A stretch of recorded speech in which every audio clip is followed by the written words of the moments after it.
If Israel just allowed the Palestinians to have a state of their own, there would be peace in the Middle East, right? That's what you hear from UN ambassadors, European diplomats, and most college professors. But what if I told you that Israel has already offered the Palestinians a state of their own, and not just once, but on 5 separate occasions? Don't believe me? Let's review the record.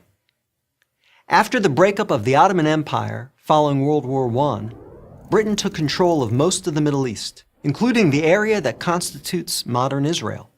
17 years later, in 1936, the Arabs rebelled against the British and against their Jewish neighbors. The British formed a task force, the Peel Commission, to study the cause of the rebellion.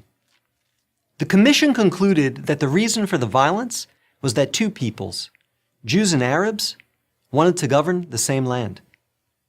The answer, the Peel Commission concluded, would be to create 2 independent states, one for the Jews and one for the Arabs, a 2-state solution. The suggested split was heavily in favor of the Arabs. The British offered them 80% of the disputed territory, the Jews the remaining 20%. Yet, despite the tiny size of their proposed state, the Jews voted to accept this offer, but the Arabs rejected it and resumed their violent rebellion. Rejection number 1. 10 years later, in 1947, the British asked the United Nations to find a new solution to the continuing tensions. Like the Peel Commission, the UN decided that the best way to resolve the conflict was to divide the land. In November 1947, the UN voted to create 2 states. Again, the Jews accepted the offer, and again, the Arabs rejected it. Only this time, they did so by launching an all-out war. Rejection number 2. Jordan, Egypt, Iraq, Lebanon, and Syria joined the conflict. But they failed. Israel won the war and got on with the business of building a new nation. Most of the land set aside by the UN for an Arab state, the West Bank and East Jerusalem, became occupied territory. Occupied not by Israel, but by Jordan. 20 years later, in 1967, the Arabs, led this time by Egypt and joined by Syria and Jordan, once again sought to destroy the Jewish state. The 1967 conflict, known as the Six-Day War, ended in a stunning victory for Israel. Jerusalem and the West Bank, as well as the area known as the Gaza Strip, fell into Israel's hands. The government split over what to do with this new territory. Half wanted to return the West Bank to Jordan and Gaza to Egypt in exchange for peace.